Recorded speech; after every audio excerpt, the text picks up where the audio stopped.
Welcome back to your channel Tripita. तो आज हम लोग जो देखने जा रहे हैं उसी के आगे का टॉपिक हम लोग समझेंगे। तो कल के वीडियो में जो हम लोग देखे थे भारत का नाम क्या क्या था, तो उसके बारे में थोड़ा देख लेते हैं। पहली बात आप बताइए, भारत का नाम भारतवर्ष कहाँ से पड़ा? पहला क्वेश्चन। तो इसका आंसर होगा महाभारत और पुराणों में, महाभारत में और पुराण में, और आपका किस में? तो रामायण में। क्यों हम ऐसा कह रहे हैं? क्योंकि लिखा था कि महाकाव्य में और पुराणों में ये भारतवर्ष कहा जाता था इस भूमि को जहां आज हम लोग रहते हैं। ठीक है। दूसरी बात, इंडिया नाम कैसे पड़ा? तो ईरानी जब ईरानी यहाँ आए तो सिंधु नदी को हिंदोस कहते थे और उससे नाम निकल करके आया हिंदू, जो कि यहाँ के लोगों के लिए कहा गया, और हिंदुस्तान इस क्षेत्र को कहा गया। इंडिया ग्रीक वाले लोगों ने हमें कहा, अंग्रेजों ने हमें कहा। तो अब ये बात आपका क्लियर है, हिंदुस्तान ईरानियों ने कहा, इंडिया ग्रीक और अंग्रेजों ने कहा। इसके बाद हिंद किसने कहा? इस देश का नाम हिंद कौन दिया? अरब ने कहा। ठीक है। ईरान ने क्या कहा? हिंदुस्तान कहा। ईरान में भी ना है, हिंदुस्तान में भी ना है। इसके बाद आपका भारतवर्ष जो है वो हमारे कल्चर ने हमारा नाम दिया। वो किसने नाम दिया? तो वो महाकाव्यों ने नाम दिया, पुराणों ने नाम दिया। अब एक बात है, क्वेश्चन एक है मेरे पास आपके लिए कि जो आपका भारत है, जो आज ये जो भूमि है, इसका सबसे पुराना नाम कौन सा है? तो ऑप्शन है आपके पास भारतवर्ष, सबसे पुराना नाम ये है, या फिर आपका नाम क्या है, इंडिया, या फिर तीसरा हिंदुस्तान। यही सब आपके नाम है। तो जाहिर सा बात है कि क्वेश्चन नंबर 1 में जो ऑप्शन है वो 1 वो सही है, भारतवर्ष। कारण ये महाकाव्यों में लिखा गया है, और महाकाव्य की अगर हम बात करें तो वो काफी पुराना है।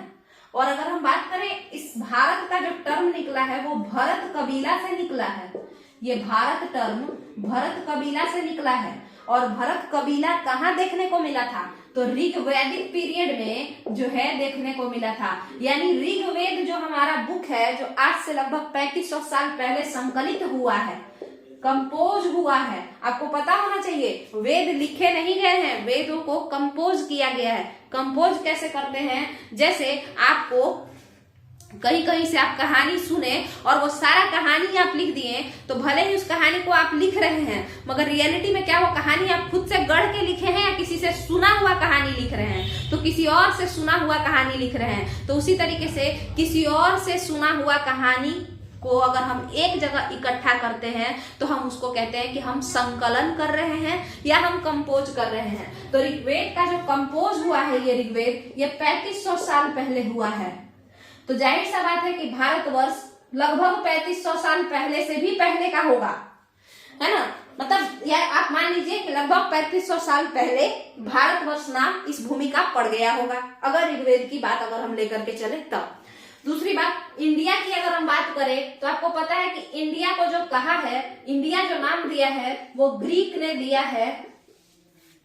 और हिंदुस्तान की बात करें तो वो ईरानियों ने दिया है ना? ईरानियों ने नाम दिया है। तो अगर हम ईरानियों की बात करें तो आपको हम बता दें कि जो ईरानी थे वो भारत कब आए? आज से लगभग 2500 साल पहले वो भारत आए थे।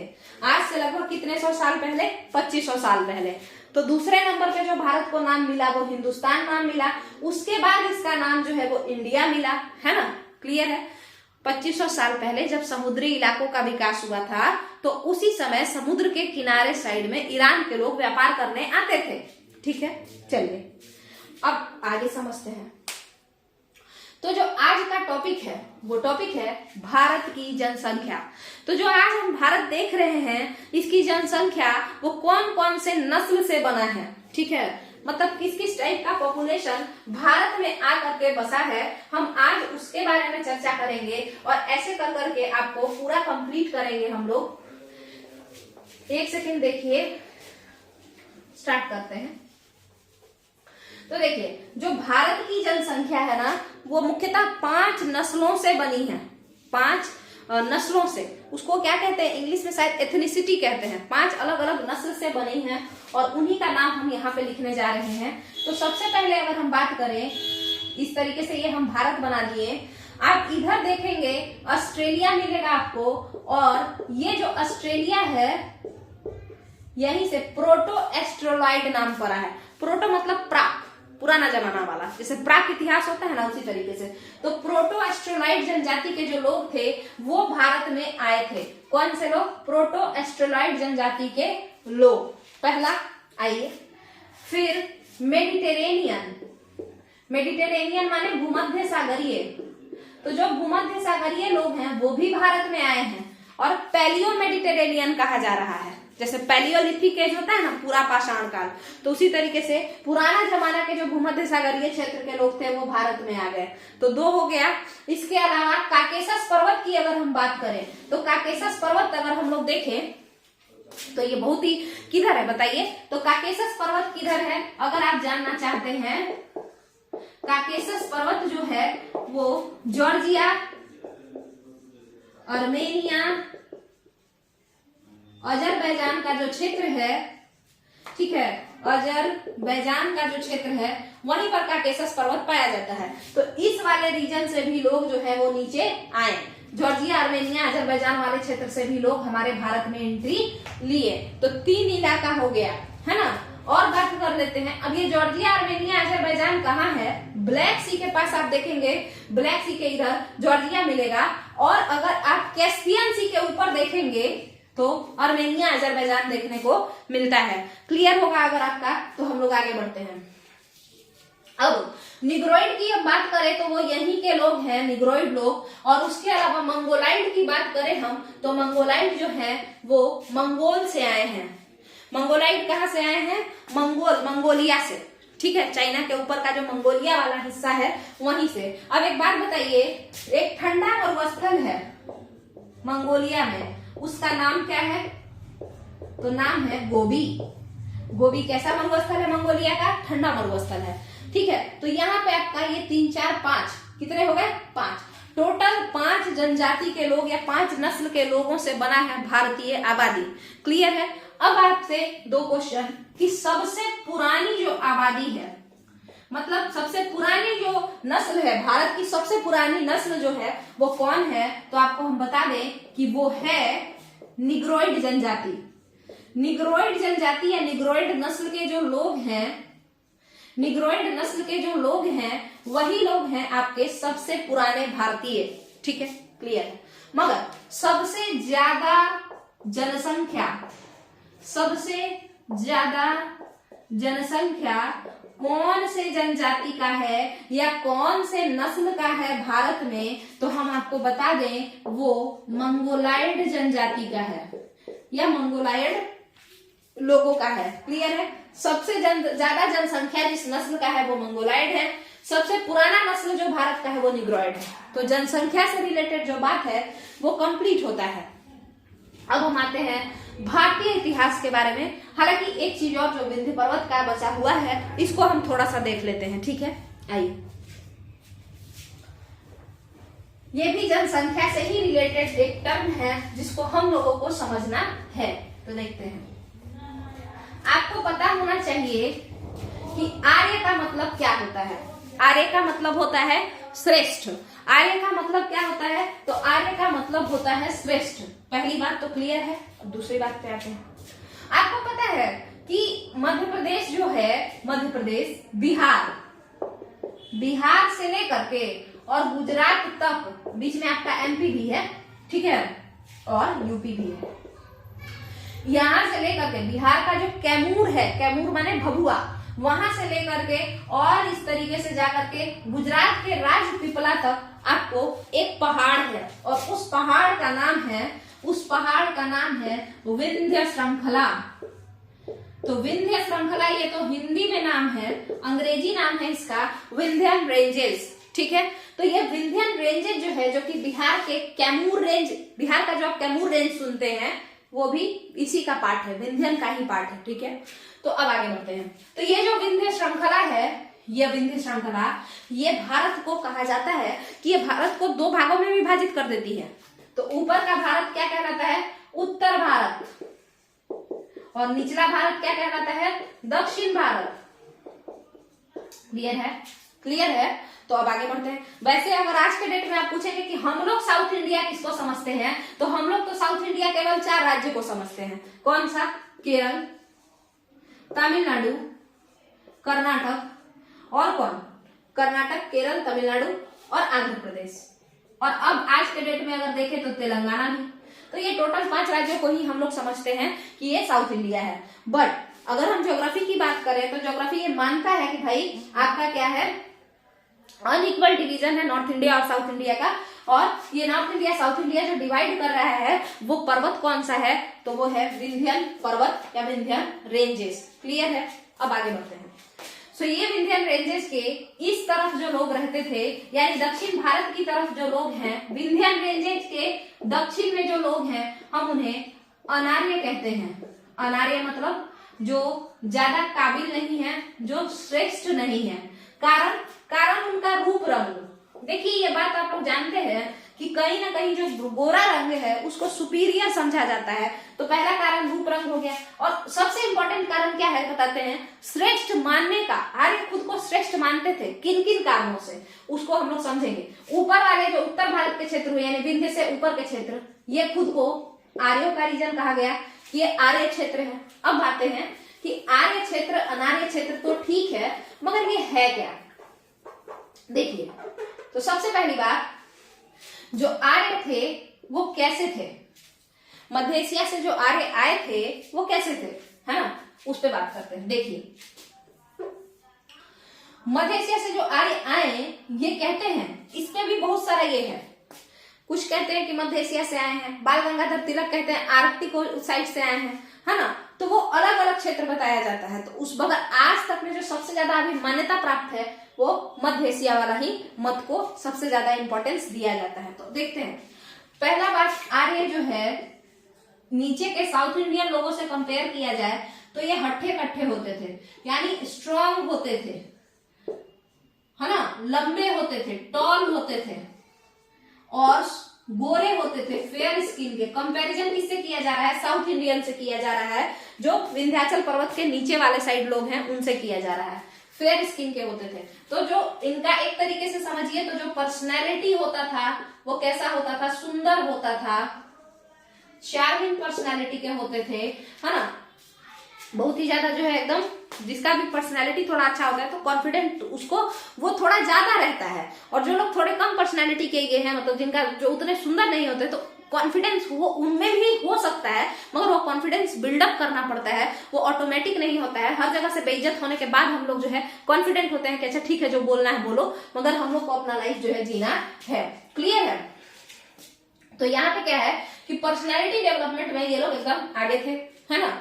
दूसरी बात आपको अगर बताएं तो आर्य ये कहते थे कि सबसे जो बढ़िया भाषा है वो संस्कृत है। अगर किसी को संस्कृत आता है तो वो ज्ञानी है, वो काबिल है, और संस्कृत यदि नहीं आता है तो वो श्रेष्ठ नहीं है, वो निम्न स्तर का इंसान है, लोअर ग्रेड का इंसान है। अब आते हैं इधर अनार्य में। तो अनार्य, पहले तो इनको अनार्य, क्या ये खुद को खुद से अनार्य कह रहे थे दक्षिण भारत वाले? नहीं, ये लोग कहते हैं कि ये अनार्य हैं, और इनके अकॉर्डिंग, उत्तर भारत के आर्यों के अकॉर्डिंग ये लोग कम है, ठीक है।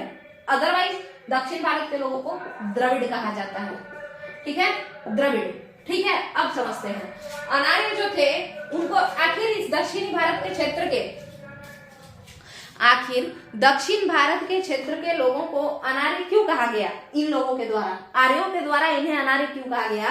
क्योंकि इस साइड के लोगों का लैंग्वेज अलग था, इनका लैंग्वेज संस्कृत नहीं था। तो इस कारण से कहा ये लोग कि अगर संस्कृत तुम्हारा भाषा नहीं है तो तुम आर्य नहीं हो।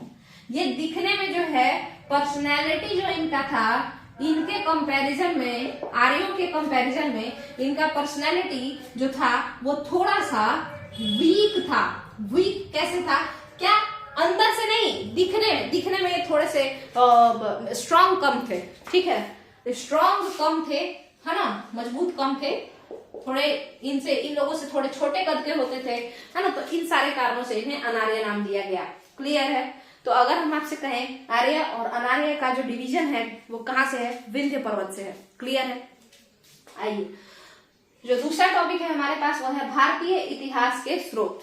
आपको पता है कि इतिहास को जो बांटा गया है ना, इतिहास को जब बांटा गया तो कई तरीकों से बांटा गया। सबसे पहली बार जिसने इतिहास को बांटा उसका नाम था क्रिस्टोफ सेलियरस। ठीक है, जो सबसे पहली बार इतिहास को बांटता है उस भाई साहब का नाम क्या है? क्रिस्टोफ सेलियरस। तो ये जो क्रिस्टोफ सेलियरस भाई साहब हैं, ये इतिहास को 3 भागों में बांटते हैं, प्राचीन भारत, आधुनिक भारत और मध्यकालीन भारत। ठीक है, एंशियंट, मिडाइवल और मॉडर्न। क्लियर है? बट आपको पता है कि इंडिया जो है, ये तो क्रिस्टोफ सेलियरस जर्मनी का था ये, और ये क्रिस्टोफ सेलियरस तो पूरे दुनिया के ही हिस्ट्री को बांटा पहली बार। बट इंडिया के हिस्ट्री को जो बांटता है, अगर हम उसके बारे में बात करें तो विंसेंट आर्थर स्मिथ, इन्होंने बांटने का कोशिश किया। और एक इंसान थे, मिल नाम है उनका, जेम्स मिल। ये पॉलिटिकल साइंस में भी एक मतलब फिलोसोफर इनको आप कह सकते हैं। और हिस्ट्री को भी ये 3 भाग में बांटे हैं। कौन से हिस्ट्री को? भारतीय इतिहास पे इनका जो है ये गौर फरमाए हैं और उसको 3 भागों में बांटे हैं। ठीक है, ये क्वेश्चन सीटेट में पूछा था, मिल वाला। ये जो है हमारे भारतीय इतिहास को जानते हैं किस चीज पर डिवाइड किए हैं? कौन से बेसिस पे? रिलीजन के बेसिस पे, धर्म के आधार पर ये हमारे भारतीय इतिहास को विभाजित कर दिए हैं। ठीक है, कैसे उसको देखते हैं। धर्म के आधार पर कैसे विभाजित किए हैं मिल साहब? तो उन्होंने कहा कि भाई एंशियंट इंडिया है, ठीक है, यानी प्राचीन भारत है, ठीक है। उसके बाद उन्होंने कहा कि मेडाइवल भी कुछ चीज है, तो हम लोग कहे कि हाँ एकदम है, तो मध्यकालीन इसको हिंदी में कहेंगे। और मॉडर्न की अगर हम बात करें तो मॉडर्न भी है, आधुनिक इसको हम हिंदी में कहेंगे। मगर प्रॉब्लम पता है क्या है? ये टाइम पीरियड पे नहीं बताए बांटे हैं, ये राजाओं के धर्म के आधार पर बांट दिए हैं। हिंदू धर्म का जब शासन था, कौन से धर्म का जब शासन था? हिंदू धर्म का जब शासन था, तो इन्होंने कहा कि हिंदू धर्म का जब शासन था भारत में, वो प्राचीन भारत का जमाना था। मगर आपको हम बता दें कि केवल और केवल हिंदू धर्म का शासन प्राचीन भारत में था, ये कहना गलत है। क्योंकि अगर हम लोग देखें तो अशोक जो कि प्राचीन भारत का है, वो हिंदुइज्म को नहीं मानता था, बुद्धिज्म को मानता था। और उदयन जो कि प्राचीन भारत का है, जैनिज्म को मानता था। बिंबिसार भी जैनिज्म में चला गया था, है ना। तो कहने का मतलब ये है ना कि सिर्फ एक धर्म का ही नहीं था कि हिंदू धर्म के ही शासक थे। तो यहाँ पे ये भाई साहब गलत हुए। मिल मध्यकालीन भारत के लिए कहते हैं, मेडाइवल इंडिया के लिए, कि जब केवल मुस्लिम शासक भारत पे राज करते थे, वो वाला जमाना जो है मेडाइवल इंडिया था। मगर आप खुद बताइए कि जिस समय मुस्लिम शासक राज करते थे उस समय राजपूत नहीं राजा थे, राजपूत लोग भी तो राज करते थे, मराठा भी तो राज करते थे, सिखों ने भी तो राज किया उस समय। तो आप खुद बताइए कि क्या उस समय केवल और केवल मुस्लिम शासक ही थे? तो क्या ये कहना गलत नहीं है? आधुनिक भारत की बात अगर हम करें तो क्रिश्चियन के साथ साथ और भी लोग तो राज करते थे। जबकि मिल कहते हैं कि आधुनिक भारत वो जमाना था जब क्रिश्चियनिटी का रूल था इंडिया पे। क्लियर है? तो ये तो हुआ भारतीय इतिहास को बांटना। हालांकि अगर पूरे दुनिया के इतिहास को पहली बार अगर कोई बांटने का कोशिश किया था तो उसका नाम क्या था? आपको बता चुके हैं, क्रिस्टोफ सेलियरस। क्रिस्टोफ सेलियरस। तो यहां तक का क्लियर होना चाहिए। अब बात करते हैं हम लोग आगे का, देखते हैं थोड़ा बहुत। तो आता है भारतीय इतिहास के स्रोत बताइए। हम लोग भारतीय इतिहास को बांट करके देख लिए, है ना। और विंसेंट आर्थर स्मिथ का जो बुक है उसका नाम भी आप लोग जान लीजिए, early history of India. Early history of India, ये बात भी आपका क्लियर हो गया होगा। अब हम लोग बात करेंगे भारतीय इतिहास के स्रोत के बारे में। तो शुरू करते हैं और आगे बढ़ते हैं, ठीक है।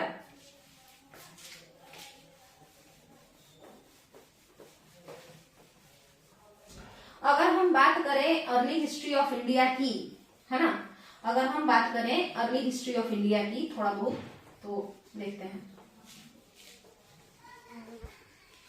बीपीएससी टीआरई में अगस्त में एग्जाम है, उस समय तक में हम लोग कोशिश करेंगे कि यहाँ पे जो है कंप्लीट कर दिया जाए एसएसटी और साइंस वाला जो पोर्शन है। हो नहीं पाता है क्योंकि टाइम ही बिल्कुल नहीं बचता है, तो क्या ही कर सकते हैं। बट ठीक है, देखिए अपने तरफ से जितना भी बने हम करेंगे।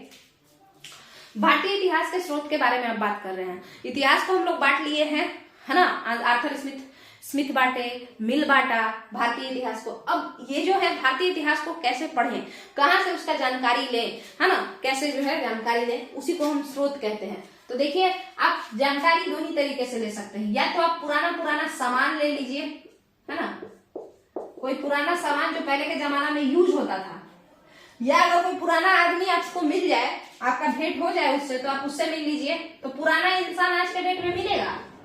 आज से 200 साल पहले का इंसान आज जिंदा थोड़ी होगा, आज से 200 साल बाद हम जिंदा थोड़ी होंगे, ठीक है। तो कहने का मतलब क्या है कि इंसान से तो पूछ नहीं सकते हैं, तो केवल और केवल एक ही ऑप्शन बचता है कि सामान। तो इसी को हम लोग पुराना सामान, चाहे वो कुछ भी हो, घर हो, खाना पीना का सामान हो, कपड़ा हो, पत्थर पे लिखा हुआ कोई बात हो, शिलालेख जिसको कहते हैं, रॉक एडिक्ट, ओहो, शिलालेख जिसको कहते हैं, शिलालेख का मतलब होता है रॉक एडिक्ट, है ना, कुछ भी।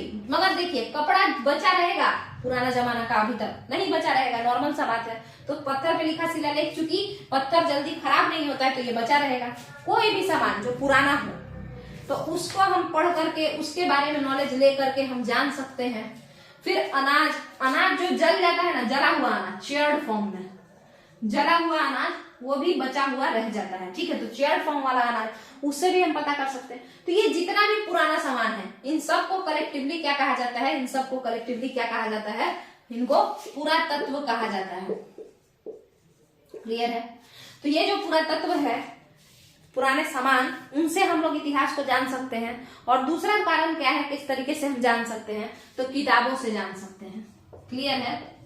तो किताबों से जान सकते हैं। अब किताब कितने प्रकार के होते हैं अगर हम आपसे ये पूछे, तो देखिएगा कि किताब कितने प्रकार के होते हैं। देखिए सबसे पहले एक तो आपका नॉर्मल किताब होता है, धर्म से रिलेटेड, है ना, धर्म ग्रंथ, और एक पढ़ाई से रिलेटेड जैसे वो विज्ञान का बुक हो सकता है, शासन का बुक हो सकता है, ये सब, है ना, तो ये सब बुक हो सकता है ना।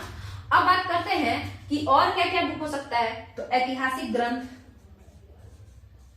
ऐतिहासिक क्यों, मतलब जिसमें किसी एक राजा के बारे में बात किया हो या किसी एक टाइम पीरियड के बारे में बात किया हो। और ऐतिहासिक भी दो तरीके का होता है, एक तो कोई विदेशी यात्री आया घूमने तो वहां से हम पढ़ लिए, या विदेश में कोई बुक हमको मिला इंडिया से रिलेटेड तो वहां से पढ़ लिए, और एक इसी देश का कोई इंसान है और वो एक पर्टिकुलर टाइम पीरियड के बारे में बात करना चाह रहा हो तो उससे भी पढ़ सकते हैं। विदेशी का अगर हम एग्जाम्पल लें तो इंडिका है, इंडिका यानी मैंगनीज, ये मेगास्थनीज। इंडिका जो बुक लिखा है वो मेगास्थनीज लिखा है, वो क्या था, विदेशी था कि नहीं था। और अगर हम देखें रेहला जो लिखा है वो भी विदेशी था, मोरक्को का था, ये इब्ने बतूता, है ना, तो वो लिखा है। इसके बाद अगर हम आपसे बात करें कि और विदेशी बुक बताया जाए तो किताबुल हिंद या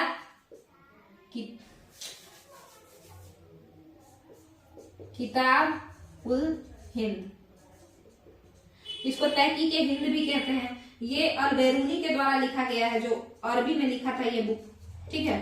तो ये सारा बुक में इंडिया के बारे में ही बात हुआ है ना। आप तुजो के बाबर के द्वारा, उसमें भी इंडिया का ही बात हुआ है। हालांकि बाबर की अगर हम बात करें तो यहाँ आके बस गया था, तो उसको विदेशी ना कह के हम ये भी कह सकते हैं कि यही का इंसान हुआ। मगर अगर हम बात करें इन लोगों की तो ये लोग वापस चले गए थे, है ना, यहाँ आकर के बसे नहीं थे। तो ये विदेशियों के बुक से हम इंडिया के बारे में जान सकते हैं। और हम अपने स्वदेशी बुक से भी जान सकते हैं। और स्वदेशी बुक्स की बात अगर हम करें तो स्वदेशी बुक्स में आपका अर्थशास्त्र है, जो कि चाणक्य लिखे थे। मौर्यन स्टेट के बारे में बताने के लिए, मौर्य में किस तरीके से काम होता है, पतंजलि लिखते हैं, कई सारे लोग लिखते हैं। जैसे एक गार्गी संहिता करके बुक है, गार्गी संहिता, वो एस्ट्रोलॉजी से रिलेटेड बुक है। मगर आपको पता है उसमें भी भारत के राजनीति के बारे में बात कर लेता है। और ग्रीक का जब अटैक हुआ था तो गार्गी संहिता उस बात को अपने बुक में लिखा है, ठीक है। तो ये सारा हिसाब किताब आपका है, किताबों से भी हम जान सकते हैं। तो अगर हम भारतीय इतिहास की बात करें तो ये तो हम जान लिए कि इन सारे चीजों से हम जान सकते हैं। मगर आप बताइए हम पुराना सामान से क्यों, मतलब देखिए हम इन दोनों में से किसको चूज करें, बुक्स को चूज करें या फिर पुराने सामान को चूज करें। ये एक बात आता है मन में कि भाई किसको चूज करें, ये तो बताओ, पुराना सामान को चूज कर लें या फिर किताबों को चूज करें।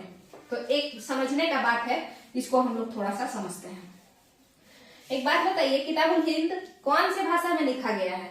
आज का जो क्वेश्चन है, आज का क्या हमेशा इस तरीके से क्वेश्चन आता रहेगा, किताब उल हिंद किस भाषा में लिखी गई पुस्तक है? किस भाषा में लिखी गई पुस्तक है ना? Kitabul Hind is written in which language? ठीक है, तो ये आपका क्वेश्चन है, कौन से भाषा में लिखी गई है, कौन इसके लेखक हैं, who is the writer of Kitabul Hind, आप लोगों को बताना है। ठीक है, और भी इस पे कई सारा क्वेश्चन आ सकता है। किताबुल हिंद वाला जो राइटर है वो किसके साथ आया था, और किताब उल हिंद वाला जो राइटर है वो कौन कौन सा बात पे प्रकाश डाला है अपने बुक में। ठीक है, तो कई सारा बुक में बात आ सकता है क्वेश्चन। चलिए, अब क्वेश्चन ये बनता है कि आपके पास किसी इतिहास का पुराना जमाना का बात आपको जानना है।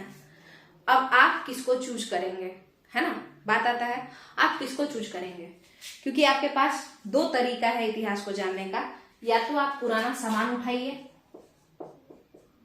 या आप क्या कीजिए, बुक उठा लीजिए, बुक उठाइए। तो आप बताइए आप कौन सा सामान उठाएंगे? आप इतिहास के बारे में जानना चाहते हैं, आपको बोला गया है कि बाबू दो ही तरीका है, या तो पुराना सामान देख लो जो उस घर में पड़ा हुआ है, या उस घर को देख के अपना देख लो ईंटा पत्थर चुन चुन के, या फिर किताब में पढ़ लो लिखा हुआ है क्या क्या उस जमाने में हुआ करता था। तो आसान तो यही है ना कि हम किताब में पढ़ लें कि इस तरीके का पत्थर होता था, इस तरीके का उसमें चूल्हा होता था, इस तरीके का गैस होता था, वही ना। अब जाकर के अंदर किसी के घर में घुस के पूरा खकोर के सामान निकाले कि अरे यार ये तो लग रहा है चाय छन्नी जैसा दिखता है, जरूर इसमें चाय ही छाना जाता होगा, वो हार्ड है वैसा करना, है ना। उसको कंक्लूड करना, वैसे उस तरीके से विश्लेषण करना हार्ड है, और अगर आसानी से लिख करके दे दिया है तो वो आसान है। मगर आपको पता है, क्या पता है, अगर ऐसा हो कि आपके पास बुक अवेलेबल ही ना हो, है ना, या ऐसा हो कि इतिहास के उस समय के बारे में आपको जानना हो जिस समय का किताब तो आपके पास है, मगर जब आप किताब खोले, आप गए सिंधु सभ्यता के बारे में जानने गए, आपको कुछ पुराना सामान दिखा और कुछ बुक्स वगैरह भी दिखा। बुक्स जरूरी नहीं है कि वो किताब के फॉर्म में हो, यानी सॉफ्ट पेज के फॉर्म में हो, वो हो सकता है लिखावट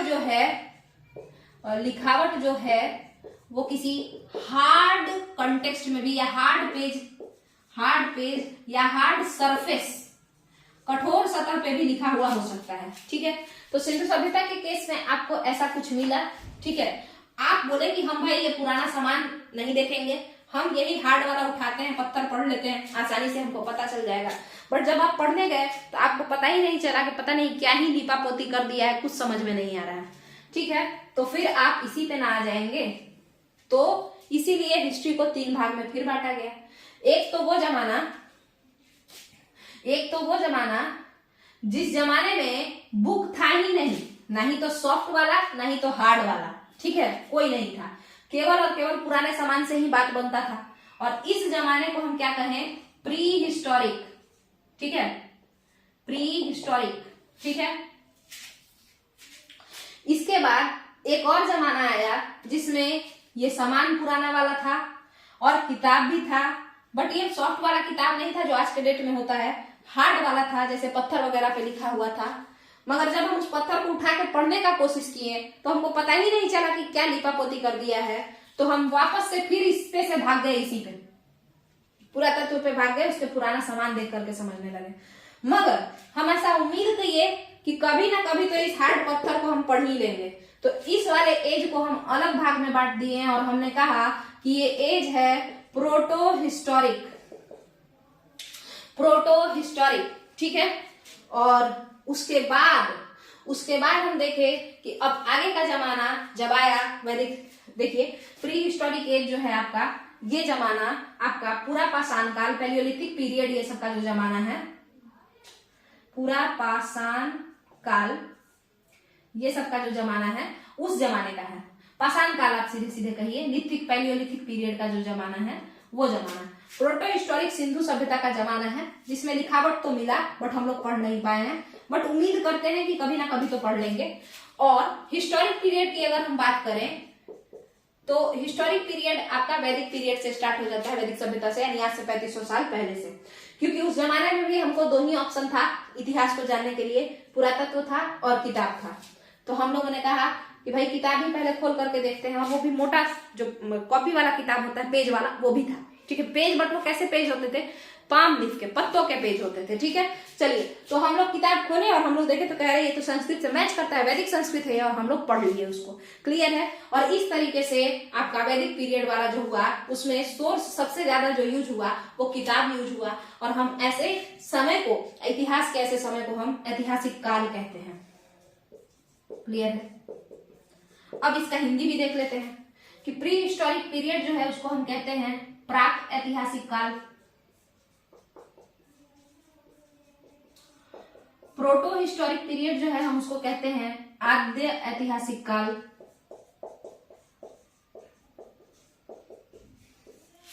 और जो आपका हिस्टोरिक पीरियड है हम उसे ऐतिहासिक काल कहते हैं।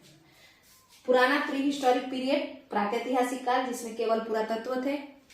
प्रोटो हिस्टोरिक पीरियड आद्य ऐतिहासिक काल, जिसमें किताब था हार्ड वाला, बट हम पढ़ नहीं पाए तो हम फिर से पुरातत्व पे भाग गए। और हिस्टोरिक पीरियड जिसमें किताब भी था, पुरातत्व भी था, बट उस किताब का जो लैंग्वेज था वो हम पढ़ लिए, तो हम किताब से ही सारा नॉलेज ले लिए, हम पुराना सामान में उतना ध्यान नहीं दिए। क्लियर है। चलिए, तो ये तो आपका हुआ। अब ये तो हर तरीके के सोर्स के बारे में हम लोग देखें, बट सबसे पहले हम किताबी सोर्सेज के बारे में ही पढ़ेंगे, और फिर कुछ अभिलेखों के बारे में, इंस्क्रिप्शन एंड एडिक्ट के बारे में भी पढ़ लेंगे। तो हार्ड वाला किताब के बारे में, पहले हम सॉफ्ट किताब के बारे में पढ़ेंगे, फिर हार्ड किताब के बारे में पढ़ेंगे। हार्ड किताब में क्या क्या है, तो जो इंस्क्रिप्शन और एडिक्ट है वो, और फिर कुछ पुराने सामानों के बारे में भी चर्चा कर लेंगे, जैसे सिंधु घाटी सभ्यता का कोई मूर्ति हो गया, कोई पत्थर का सामान हो गया, ये सब के बारे में हम लोग पढ़ लेंगे। क्लियर है। तो अब जो हम लोग देखने जा रहे हैं वो है धर्म ग्रंथ। एक सेकेंड रुक जाइए। धर्म ग्रंथ ये एक स्रोत है, किताबी स्रोत है। किताब में हम आपको बताएं कि किताब में कई तरीके का स्रोत होता है, जैसे धर्म का किताब हो सकता है, ऐतिहासिक किताब हो सकता है, विज्ञान से रिलेटेड, पढ़ाई लिखाई से रिलेटेड किताब हो सकता है।